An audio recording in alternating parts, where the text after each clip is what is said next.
Good afternoon. The Secretary General will preview tomorrow's extraordinary meeting of NATO defense ministers, and then we'll have time for your questions. Secretary General. Good afternoon. NATO defense ministers will meet tomorrow at a defining moment for our security. President Putin's brutal invasion of Ukraine is causing death and destruction every day. It has shocked the world and shaken the international order. For months, we have exposed Russia's long list of lies. They claimed they did not plan to invade Ukraine, but they did. They claimed they were withdrawing their troops, but they sent in even more. They claim to be protecting civilians, but they are killing civilians. Now, they are making absurd claims about biological labs and chemical weapons in Ukraine. This is just another lie, and we are concerned that Moscow could stage a false flag operation, possibly including chemical weapons. The Ukrainian people are fighting bravely, defending their homes and their future, and we must support them. Tomorrow we will be joined by the Ukrainian Defense Minister Alexei Reznikov and our other partners Georgia, Finland, Sweden and the European Union. The whole world has condemned this senseless war. NATO allies, the European Union and other countries have introduced unprecedented sanctions on Russia. For many years, NATO allies have trained tens of thousands of Ukrainian troops. Many of them are now fighting on the front lines.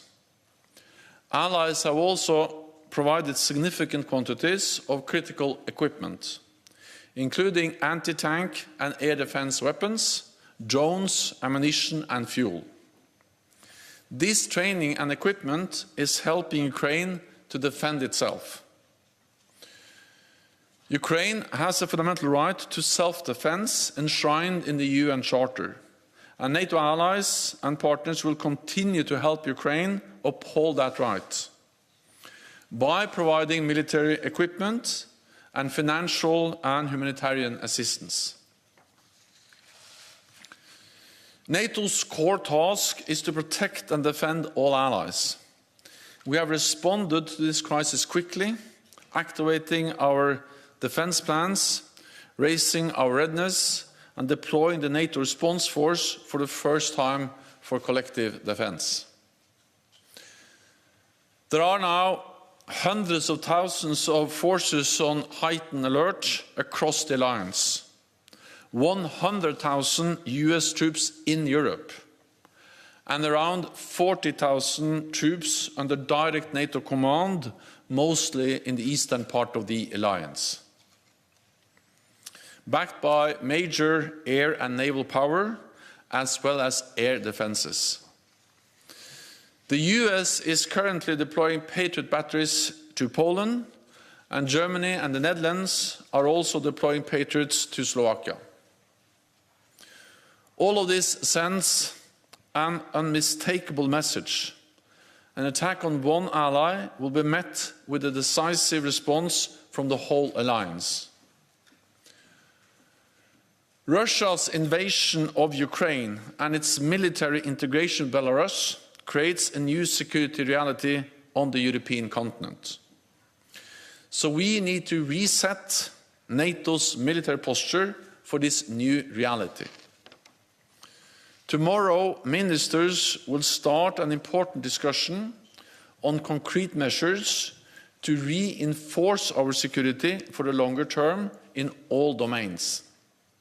On land, this could include substantially more forces in the eastern part of the alliance at higher readiness and with more pre-positioned equipment.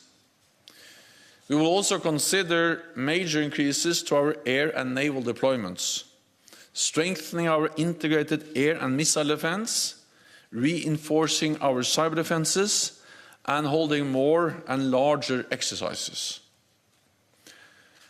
I expect we will task NATO's military commanders to develop options for our Madrid summit in June. Major reinforcements of our defense will require major increases in investment. I welcome that Germany and other allies have already announced they are stepping up, and I encourage all allies to spend a minimum of 2% of GDP on defense. We must do more, so we must also invest more to protect peace and freedom and uphold our values at this critical time. And with that, I'm ready to take your questions. Okay, we'll start with CNN. Thank you. I'm wondering whether you can say whether the NATO alliance has seen evidence that China has been providing Russia with any kind of assistance that would help it on the battlefield, whether that's military equipment or MREs, food for troops, anything of that kind.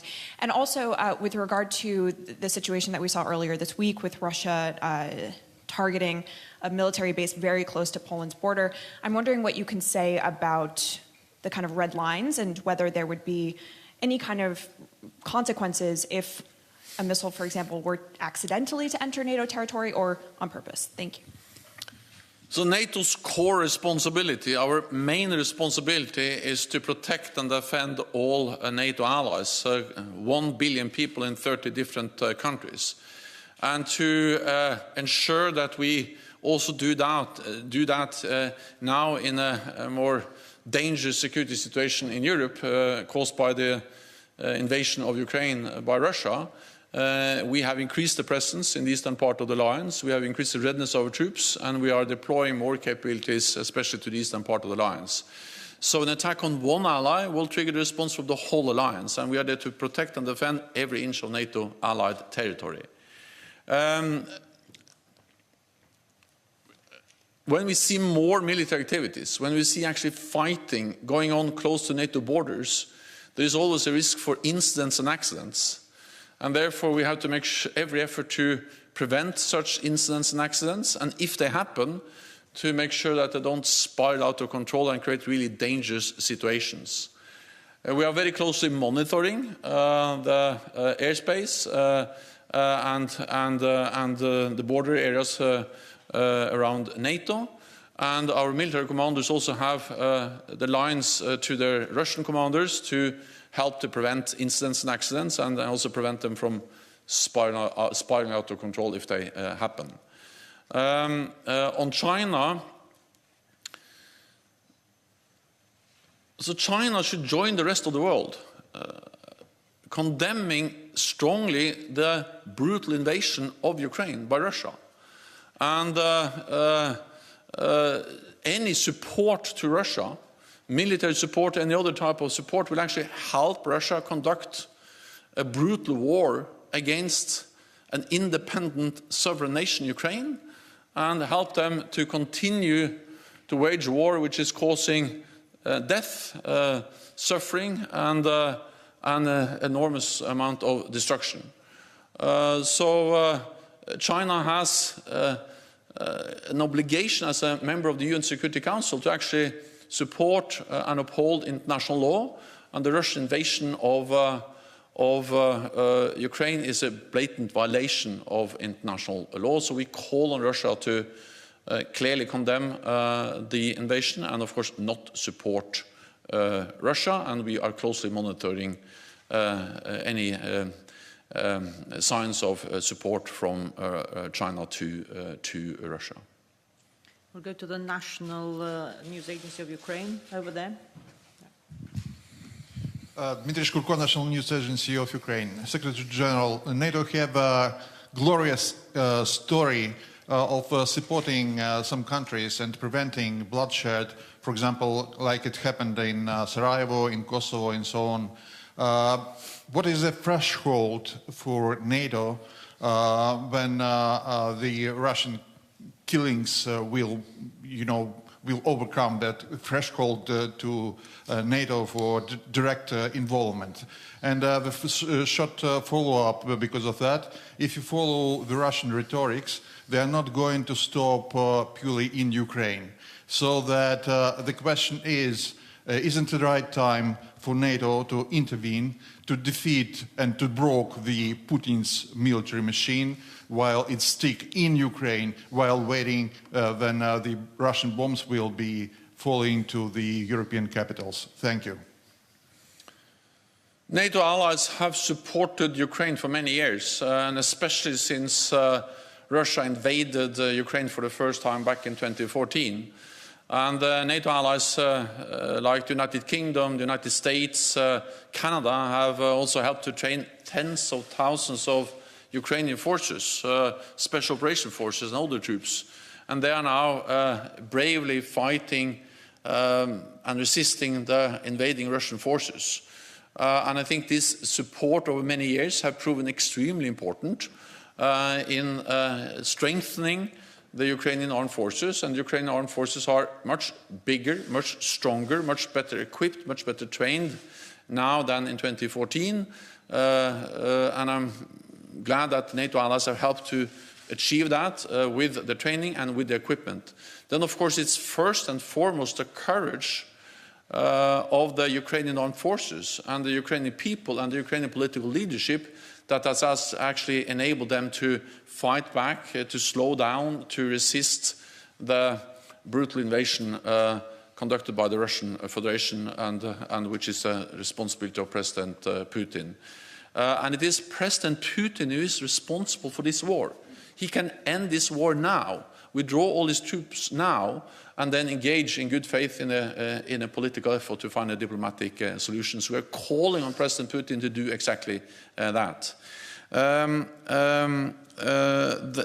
NATO's Ukraine is a highly valued partner which we have supported and continue to support, and allies are also stepping up support, partly with military equipment, partly with financial support, humanitarian support, but also by imposing the sanctions which is forcing, which are actually crippling Russian economy.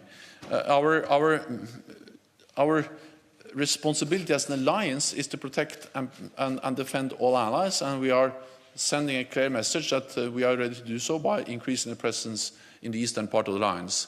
But again, it is Russia and President Putin that are responsible for the invasion of Ukraine, and President Putin should end this senseless war by withdrawing its forces from Ukraine. Okay, Politico. Thank you. I'm Lily from Politico. Why do the US and NATO insist that fighter jets won't be helpful for Ukraine when the Ukrainians themselves say otherwise? Shouldn't it be up to the Ukrainian authorities to say what would be helpful for them? Thank you. NATO allies are providing many different types of equipment, including advanced air defense systems, which have actually helped the Ukrainians to shoot down Russian planes, Russian missiles, and the allies continue to provide support also when it comes to different types of air defense systems. But I will not go into the details of every type of supply, every type of support, exactly how and where, because I think that will just make it harder and more difficult to continue to provide this type of support. NATO allies are stepping up and providing also advanced air defense systems. Wall Street Journal.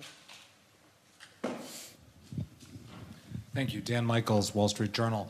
To follow up on an earlier question, there have apparently been UAV incursions into NATO airspace.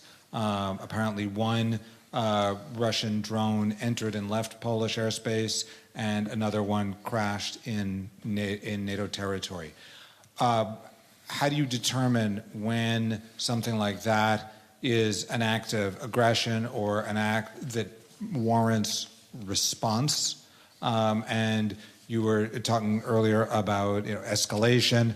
How do you ensure that something like that is handled in a way that is appropriate and doesn't get out of control? Thank you.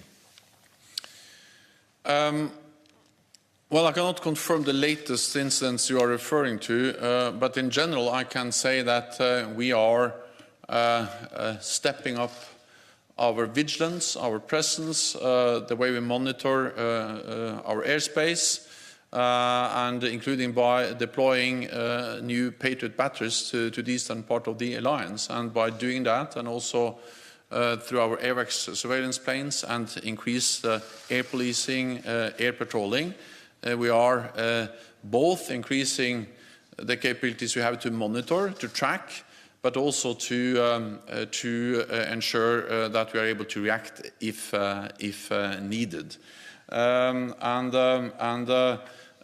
NATO's integrated air and missile defense tracked the flight path of an object which entered Romanian airspace on Sunday. In response, Romanian fighter aircraft scrambled immediately to investigate, and the Romanian authorities and NATO are reviewing this incident, as we're also reviewing the incident that ended with the crash of a drone in Croatia. The indications we have so far on the drone that crashed in Croatia outside Zagreb is that that was not an armed attack, not an armed drone, but it just highlights that with more military activities in the air, with drones, with planes, there is a risk for incidents and accidents, and therefore we need to be extremely vigilant. We need to react when needed, and we need to make sure that we have the communications, the line of communications also with the Russians, to prevent incidents from really creating dangerous situations. So that's the reason why we are increasing the presence and also the surveillance and monitoring of the airspace over NATO. Bloomberg, lady in blue, just behind. Yeah. Thank you for the question. Natalia Drozdiak from Bloomberg. I just wanted to follow up on what you said in your introduction about the risk of false flag event and Russia maybe using chemical weapons.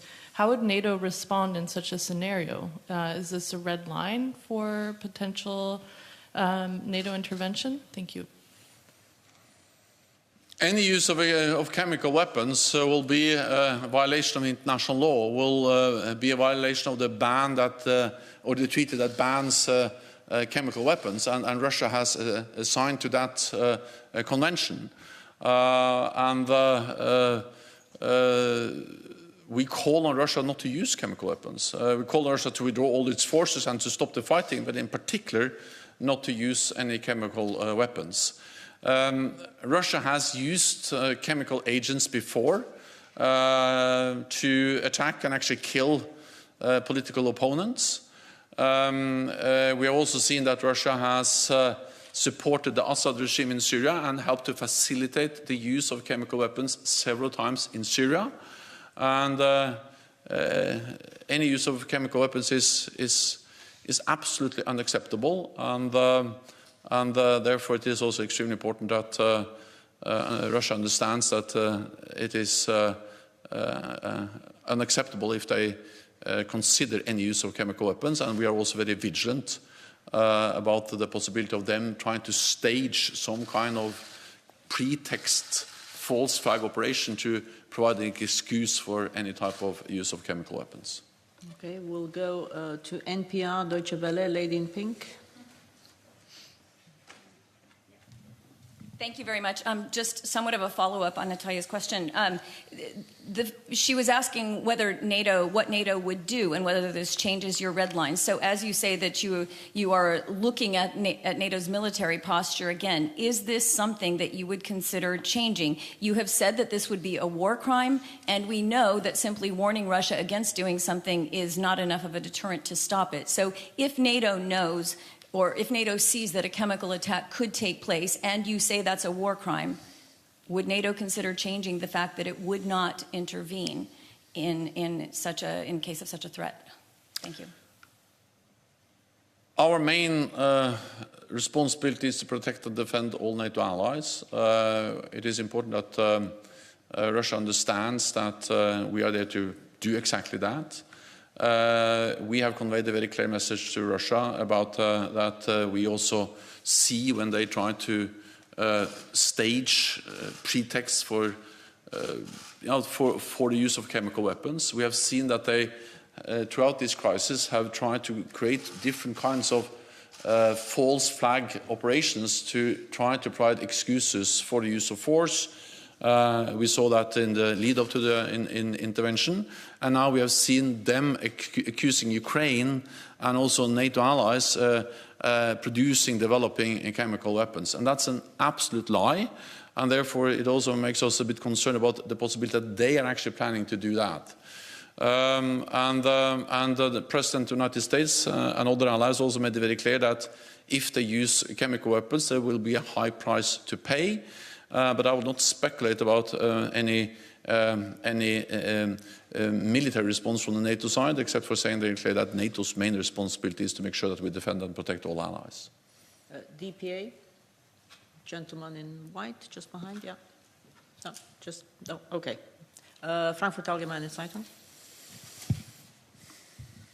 Thomas Kutschka, Frankfurt Allgemeine Zeitung. Secretary General, after the demise of the INF Treaty, it's been NATO's position that the Russian deployment of SSC-8 will not be reciprocated by the deployment of medium or intermediate nuclear-capable missile systems. In the light of the Russian aggression against Ukraine and President Putin's threats, nuclear threats to NATO, in your view, does this stance need to be reviewed? The demise of the INF Treaty was a serious setback for international arms control because the INF Treaty, agreed in 1987, banned all intermediate range weapon systems. Then over the last years, over actually several years, we have seen that Russia has deployed a new missile which violates this treaty, and then that led to the demise of the treaty a few years ago. We have stated from the NATO, and Russia has deployed these weapons over now several years, the SSC-8. We have made it clear that we will not mirror what Russia does. So we have no plans to deploy nuclear-capable intermediate-range land-based systems in Europe. At the same time, we need to be able to make sure that we are able to respond and protect all allies, also in a new security environment where Russia has deployed more nuclear-capable missiles. And therefore, we have to do many things at the same time. We need to strengthen our air and missile defense. We are doing that. We need to invest more in advanced conventional capabilities, including fifth-generation aircraft. And I welcome the German decision to invest in fifth-generation aircraft. We need also to increase the readiness and our ability to monitor, detect, and of course we also need to make sure that NATO's nuclear deterrent remain safe and secure and effective. And that's exactly what we're doing when we are now making sure that we exercise and ensure the effectiveness of our nuclear deterrent. Okay, we have Associated Press.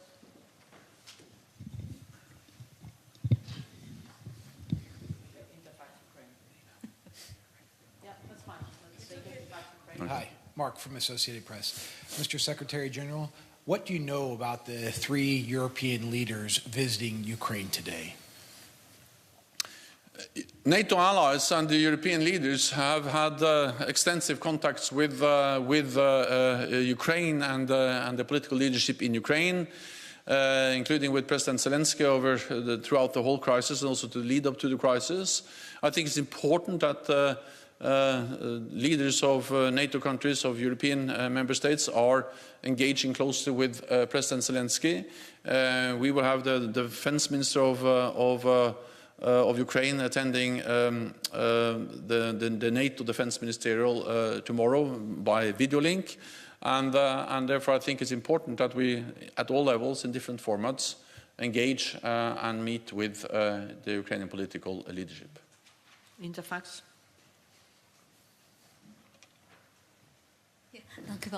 Thank you. Interfax Ukraine, Irina Sommer. This morning, some mass media spread information about possible extraordinary summit, NATO summit, next week. Can you please confirm this? And second technical question. According to my information, it took for NATO bureaucracy 1.5 weeks to implement Ukrainian request for fuel. Can you please comment on this too? Thank you. Well, NATO allies are providing and have provided a lot of different types of support to Ukraine. Some of this is channeled through the NATO framework. Some are provided bilaterally. And for us, it is important that we provide support on short notice and that we provide critical support which Ukraine needs. So overall, I think the message is that over many years, leading up to invasion, but also after invasion, allies have been very quick in stepping up and providing support. And again, I'm a bit reluctant to go into all the details about exactly how and where and when, but the overall picture is that allies are providing significant support, and they have done so on short notice, and that's different types of weapons, but also that includes fuel. Well, NATO allies have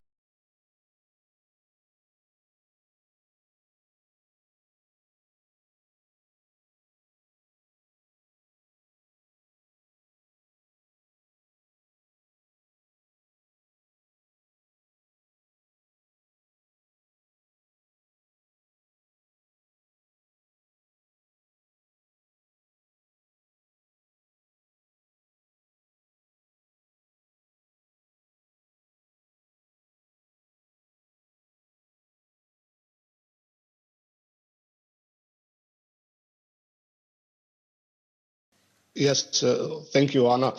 Secretary General, I have a question which many people in Croatia are asking. How is it possible that a drone of 6 tons heavy enters NATO airspace and flies for around an hour and crashed in the capital of a NATO member state while you are so vigilant in defending NATO sky?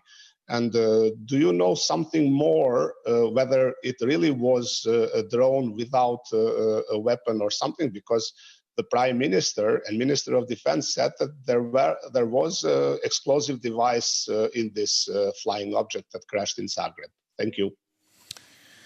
Well, I spoke with Prime Minister Plenković on Sunday, and we are working together to establish all the facts, but the preliminary indications and information we have is that this was an unarmed drone, and that the drone was off course, and that it ran out of fuel and crashed outside Zagreb, or crashed in Croatia. But we will have more confirmed facts soon. But that's the information we have so far. I think also it is important to realize that allies are exchanging information, and that this drone was tracked by the NATO's integrated air and missile defense tracked the flight of the drone that later crashed in Zagreb. But again, we will make sure that the different allies that were involved share all the information, and then we can establish all the facts about what this happened. I think, if anything, it demonstrates the need to further strengthen integration, further strengthen information sharing among allies, and also to invest more and upgrade everything from radars to our presence of air and missile defense systems, and that's exactly what we do, also by deploying more Patriots in the eastern part of the alliance. Okay, we'll go to Robert Lupitu, Calea Europeană.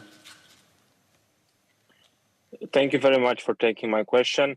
Mr. Secretary General, I want to ask you whether there will be a speed-up process for this establishment of the NATO battle group in Romania. And also, since you mentioned about a reset in NATO's defense posture after Russia's invasion into Ukraine. Do you think that this reset will also mean a unitary approach, both for the northern part of the eastern flank and both for the southern part of the eastern flank? We will see the same level of troops and defense commitment in the Baltics, in Poland, and also in Romania and Bulgaria? Thank you very much. So we have already increased significantly our presence in the eastern part of the alliance, also in the Black Sea region, with more troops. I went to Romania a couple of weeks ago, and I met with US forces, German forces, and other forces there who have actually increased their presence. And now the lead elements of the NATO response force have been deployed to Romania, French troops. And this demonstrates that there is already a significant increased military presence in the eastern part of the alliance.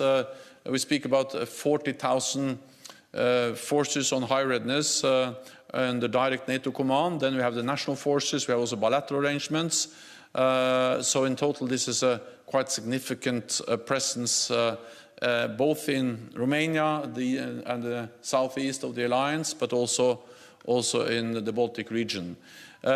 This is our immediate response. And as I said, the battle groups is under establishment with the French-led VJTF element.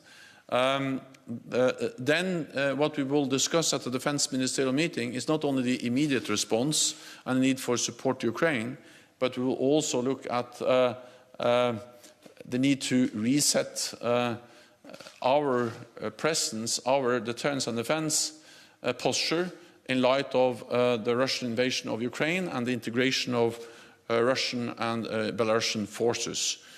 That will take some more time because I think we need to assess the different options. We need advice from our military commanders, and I expect that the ministers, when they meet tomorrow, will agree to ask our military commanders to provide advice for the more longer-term adaptation. So I think it's important to distinguish clearly about the immediate response, already tens of thousands of more troops, air power and naval power, and then the more long-term adjustment of our posture. There will take some more time before we take final decisions. I expect that to be made at the NATO summit at the end of June. Thank you very much. This concludes this press conference. We'll see you tomorrow. Thank you.